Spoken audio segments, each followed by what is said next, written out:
और पुनः स्वागत करता हूं आप सभी का एक नए वीडियो में। तो आज के इस वीडियो में हम लोग क्या देखने वाले हैं, आप लोग तो थंबनेल देख के समझ ही गए होंगे कि हम लोग संस्कृत क्लास 10th का चैप्टर 1 जिसका नाम है मंगलम का हम लोग सब्जेक्टिव प्रश्न इस वीडियो में देखने वाले। इसमें जितने भी सब्जेक्टिव प्रश्न बन सकते थे वो सभी हम लेके आए। 8 सब्जेक्टिव प्रश्न इसमें लेके आए हैं और अगर ये 8 आप लोग अगर अच्छे से पढ़ लिए तो इससे बाहर एग्जाम में नहीं पूछेगा, ठीक ना, पूछता ही नहीं है। हम जो है देखे हैं कितना, मतलब क्वेश्चन बैंक उठाकर देखे हैं हम, इससे ज़्यादा जो प्रश्न नहीं बना। जो प्रश्न बना था 2011 से लेकर 2023 तक वो सभी मतलब 8 क्वेश्चन था। 8 क्वेश्चन हम आप लोग के लिए लेके चले हैं। इतना अगर पढ़ लीजिएगा ना तो समझिए आपका मतलब पहला चैप्टर जो है, ठीक ना, वो आपका कंप्लीट हो जाएगा।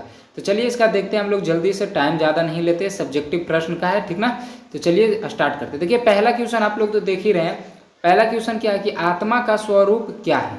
आत्मा का स्वरूप क्या है, हम थोड़ा कलर चेंज कर लेते हैं। आत्मा का स्वरूप क्या है, पठित पाठ के आधार पर स्पष्ट करें, ठीक ना।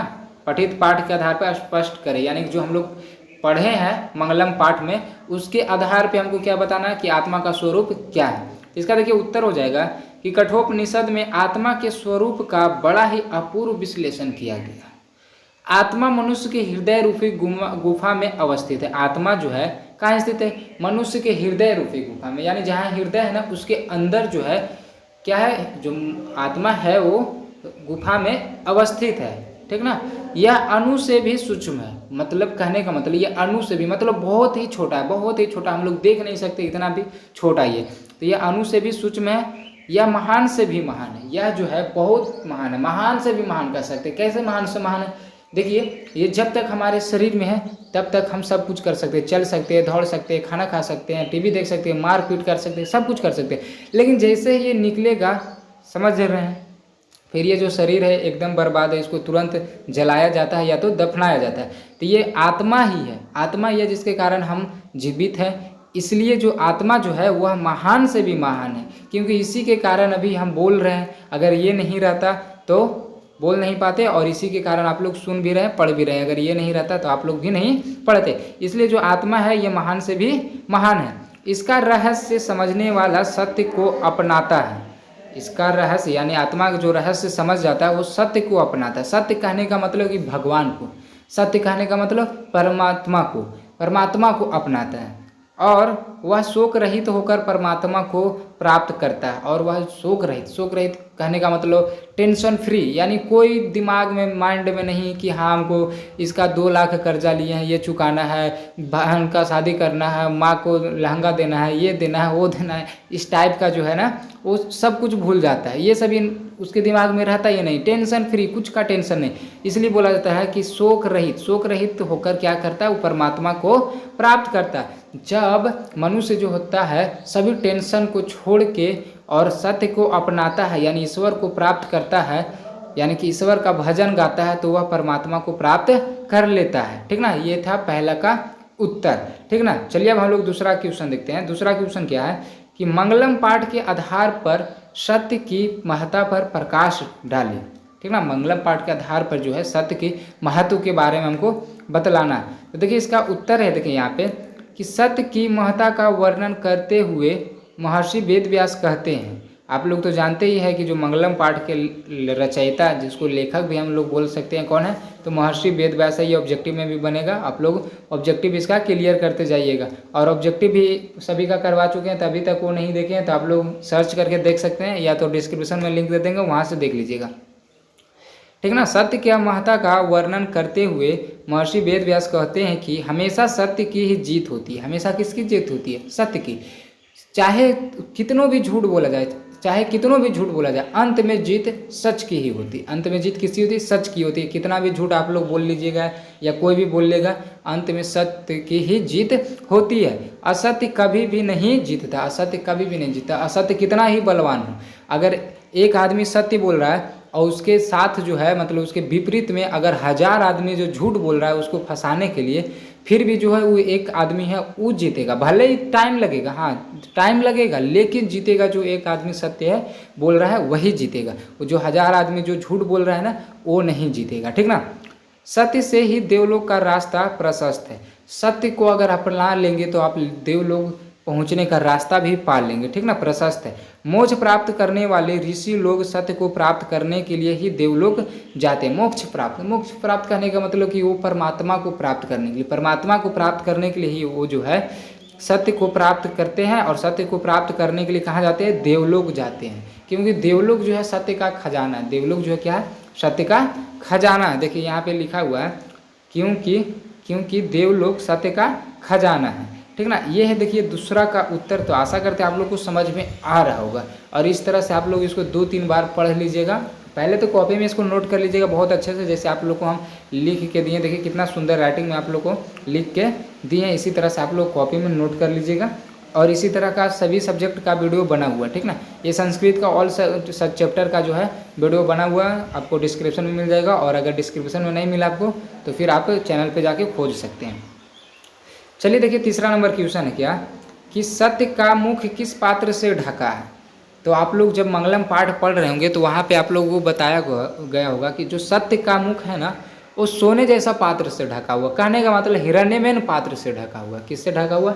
हिरण्यमेन पात्र से ढका हुआ है। तो वही हिरण्यमेन पात्र का मतलब हुआ सोने जैसा। हिरण्यमेन का मतलब होता है सोने जैसा। तो इसका देखिए उत्तर हो जाएगा सत्य का मुख सोने जैसा पात्र से ढका हुआ है। ये एक लाइन में इसका उत्तर हो जाएगा, ठीक ना। इसका देखिए समझ गए प्रश्न तो समझ ही गए आप। सत्य का मुख किस पात्र से ढका हुआ, तो इसका एक लाइन में उत्तर हो जाएगा कि सत्य का मुख सोने जैसा पात्र से ढका हुआ है, ठीक ना। चलिए अब हम लोग चौथा देखते हैं। चौथा नंबर क्वेश्चन देखिए क्या है। चौथा नंबर क्वेश्चन है कि नदी और विद्वान में क्या समानता है, ठीक ना। नदी और विद्वान में जो है क्या समानता है, यानी दोनों में क्या चीज़ गुण मिलते हैं। तो देखिए क्या होता है इसका, देखिए उत्तर देखिए कि मुंडकोपनिषद में महर्षि वेद व्यास का कहना है कि जिस प्रकार बहती हुई नदियाँ अपने नाम और रूप को छोड़कर समुद्र में मिल जाती है। नाम कहने का मतलब वो अपना नाम, चाहे गंगा हो, यमुना हो, सरस्वती हो, ब्रह्मा, जो भी हो, कोसी नदी, जो भी नदी हो, वो अपना नाम को छोड़कर और रूप को छोड़कर, रूप कहने का मतलब कितना लंबा है, कितना तेज से बह रही है, ठीक ना, कैसा उसका रंग है, ये सभी रूप को छोड़कर और नाम को छोड़कर वो समुद्र में मिल जाती है। जैसे ही समुद्र में मिलती है पानी, ठीक ना, उसके बाद पता नहीं चलता है कि हाँ ये गंगा का पानी है या यमुना का पानी है या ब्रह्मपुत्र के पानी है, ये पता नहीं चलता। तो उसी प्रकार से बोला जा रहा है कि बहती हुई नदियाँ अपने नाम और रूप को छोड़कर समुद्र में मिल जाती है। उसी प्रकार विद्वान पुरुष, उसी प्रकार जो है जो विद्वान पुरुष होते हैं, विद्वान पुरुष अपने नाम और रूप अर्थात अहम को त्याग कर सत्य को प्राप्त कर लेता है। यानी खुद को त्याग कर क्या कर लेता है? सत्य को प्राप्त कर लेता है। यानी कि नाम को और रूप मतलब हम क्या थे नहीं थे ये सब गया। हम एक टीचर थे, रूप कहने का मतलब हम एक टीचर थे, हम एक शिक्षक थे, हम एक यूट्यूब पे पढ़ाने वाले टीचर थे। ये सभी रूप और नाम सब को छोड़कर क्या करते? वो अहम का मतलब अहम को त्याग कर सत्य को प्राप्त कर लेते हैं, ठीक ना। जिस तरह से इसका आप लोग समझ गए कि जिस तरह से नदियाँ अपने नाम और रूप को छोड़कर समुद्र में मिल जाती है, उसी प्रकार विद्वान पुरुष अपने नाम और रूप अर्थात अहम को त्याग कर सत्य को प्राप्त कर लेता है। ये है देखिए चौथा का उत्तर। तो आप लोग आशा करते हैं समझ गए होंगे और आप लोग को याद भी हो रहा होगा, ठीक ना। तो और अच्छे से कन्फर्म होने के लिए इसको क्या कीजिएगा ना कि बोल रहे हैं बार बार कि आप कॉपी में इसको अच्छे से नोट कर लीजिएगा, वीडियो को रुक के नोट कर लीजिएगा और उसके बाद फिर याद कर लीजिएगा उसको और नोट से बनाते जाइएगा। चलिए अब 5वां नंबर क्वेश्चन देखते हैं। 5वां नंबर क्वेश्चन है महान लोग संसार रूपी सागर को कैसे पार करते हैं। महान लोग जो है संसार रूपी सागर यानी जो यह संसार जो सागर मतलब यह जो संसार है इसको कैसे पार करते हैं, यानी कि मोह माया से कैसे जाते हैं, ठीक ना। जैसे मोह माया हम लोग में फंसे हुए हैं, जैसे हम भी हैं आप भी है, तो मोह माया में ही है। आप भी चाह रहे हैं कि नहीं हम भी कुछ करेंगे, तो ये मोह माया है। अपने माँ पिता के लिए कुछ करेंगे, अपने भाई बहन के लिए कुछ करेंगे, तो ये सभी मोह माया है। हम भी देखिए कर रहे हैं तो हम भी मोह माया में हैं, फंसे हुए हैं। तो मतलब सभी लोग जो है मोह माया में है। तो वही बोल रहा है कि जो महान लोग होते हैं वो संसार रूपी सागर को कैसे पार करते हैं। देखिए इसका उत्तर हो जाएगा कि श्वेता स्वतर उपनिषद में ज्ञानी लोग और अज्ञानी लोग में अंतर स्पष्ट करते हुए महर्षि वेद व्यास कहते हैं कि अज्ञानी लोग है वो अंधकार स्वरूप है। जो अज्ञानी लोग है कैसा? अंधकार स्वरूप है, और ज्ञानी लोग जो है वो प्रकाश स्वरूप है। महान लोग इसे समझकर मृत्यु को पार कर जाते हैं। महान लोग जो है वो मृत्यु को पार कर जाते हैं, यानी मृत्यु पे विजय प्राप्त कर लेते हैं। जो समझ जाते हैं सत्य को, वो क्या करते हैं कि आत्मा को यानी सत्य को समझकर वो अपने क्या करते हैं, मृत्यु को पार कर जाते हैं। ठीक ना, क्योंकि संसार रूपी सागर को पार करने का इससे बढ़कर कोई अन्य रास्ता नहीं है। और जो संसार रूपी जो सागर को है पार करना है तो इससे बढ़कर कोई रास्ता नहीं है। मृत्यु को आप प्राप्त कर लीजिएगा, मृत्यु पर कब्जा कर लीजिएगा, ठीक ना, तो आप समझिए कि संसार रूपी सागर को पार कर लिए। और इससे बढ़कर कोई अन्य रास्ता है ही नहीं। दुनिया में एक ही रास्ता है, आप मृत्यु पर विजय प्राप्त कर लीजिए बस। ठीक ना, चलिए अब अगला नंबर हम लोग देखते हैं। अगला नंबर देखिए, क्वेश्चन है 6ठा नंबर क्वेश्चन है कि नदियाँ क्या छोड़कर समुद्र में मिलती हैं। इसका देखिए एक लाइन में इसका उत्तर हो जाएगा कि नदियाँ नाम और रूप को छोड़कर समुद्र में मिलती है। हम लोग तो पहले भी देख चुके हैं, आप लोग समझ गए होंगे। तो इस प्रकार से देखिए ये क्वेश्चन जो है पूछा हुआ है, ऐसा नहीं है कि नहीं पूछा हुआ, ऐसा क्वेश्चन पूछा हुआ और इसका आंसर भी इतना ही है। ये नहीं कि बड़ा, जितना तक इसका आंसर अटेगा यानी जितना आंसर इसका हो सकता है उतना ही ना देंगे। अब फालतू में तो बढ़ा नहीं देंगे हम। ऐसे क्या लिखेंगे, ये पूछ रहा है क्या कि नदियाँ क्या छोड़कर समुद्र में मिलती है, तो नदियाँ नाम और रूप को छोड़कर समुद्र में मिलती है, ये हो जाएगा इसका उत्तर। चलिए अब हम लोग देखते हैं 7वां नंबर क्वेश्चन। 7वां नंबर देखिए क्वेश्चन क्या है कि उपनिषद का क्या स्वरूप है, पठित पाठ के आधार पर स्पष्ट करें। यानी जो हम लोग मंगलम पाठ में 5 उपनिषद के बारे में पढ़े हैं, ठीक ना, यानी 5 श्लोक के बारे में पढ़े हैं, तो उसके यानी कि पाठ के आधार पे हमको स्पष्ट करना है। तो देखिए इसका उत्तर हो जाएगा कि उपनिषद वैदिक वाङ्मय का अभिन्न अंग है। इसमें दर्शन शास्त्र के सिद्धांतों का प्रतिपादन किया गया है। सर्वत्र परम पुरुष परमात्मा का गुणगान किया गया। सर्वत्र मतलब होता है सभी जगह। अब परम पुरुष परमात्मा तो आप लोग जानिए रहे हैं, गॉड, ठीक ना, तो सर्वत्र जो है परम पुरुष परमात्मा का ही गुणगान किया गया है।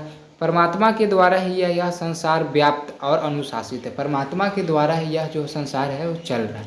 परमात्मा के द्वारा ही यह जो संसार है व्याप्त है और अनुशासित है। सत्य को अपना के ही इस परमात्मा को प्राप्त कर सकते हैं। यानी अगर हमको परमात्मा को प्राप्त करना है तो परमात्मा को प्राप्त करने से पहले हमको सत्य को प्राप्त करना होगा। अगर हम लोग सत्य को प्राप्त कर लिए तो समझिए हम लोग परमात्मा को प्राप्त कर लेंगे। ठीक ना, ये है देखिए 7वां का उत्तर।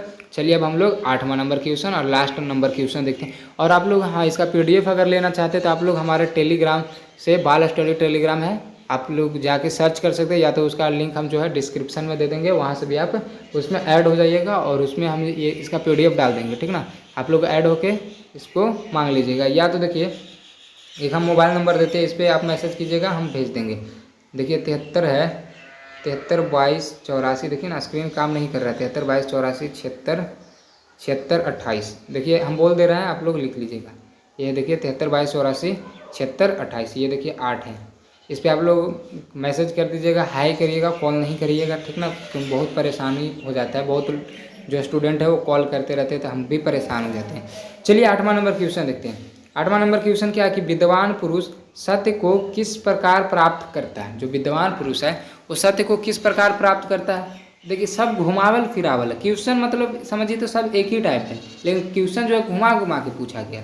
चलिए देखिए इसका उत्तर हो जाएगा, इसका उत्तर देखिए हो जाएगा क्या कि मुंडकोपनिषद में महर्षि वेद व्यास का कहना है कि जिस प्रकार बहती हुई नदियाँ अपने नाम और रूप अर्थात व्यक्तित्व को त्याग कर समुद्र में मिल जाती है, उसी प्रकार महान पुरुष अपने नाम और रूप अर्थात अहम को त्याग कर सत्य को प्राप्त कर लेता है। हम लोग तो इधर पहले नंबर 2 3 नंबर शायद कौन सा नंबर था याद नहीं है, बट हम लोग ऐसा क्वेश्चन देख चुके हैं। हम लोग देख चुके हैं कि जो विद्वान पुरुष होते हैं, नदियाँ और विद्वान में हम लोग समानता देखे थे कि जिस प्रकार जो नदियाँ हैं अपने नाम और रूप को छोड़कर समुद्र में मिल जाती है, उसी प्रकार जो महान पुरुष होते हैं वो अपने नाम और रूप को छोड़कर सत्य को प्राप्त कर लेते हैं, सत्य को क्या करते हैं प्राप्त कर लेते थे। ये भी देखिए इसका उत्तर हो जाएगा। अब जो व्यक्ति, जो महान व्यक्ति जो सत्य को अगर प्राप्त कर लिया, समझिए कि वो क्या कर लिया, परमात्मा को प्राप्त कर लिया। किसको प्राप्त कर लिया, परमात्मा को प्राप्त कर लिया। ये देखिए हो जाएगा इसका 8वां का उत्तर।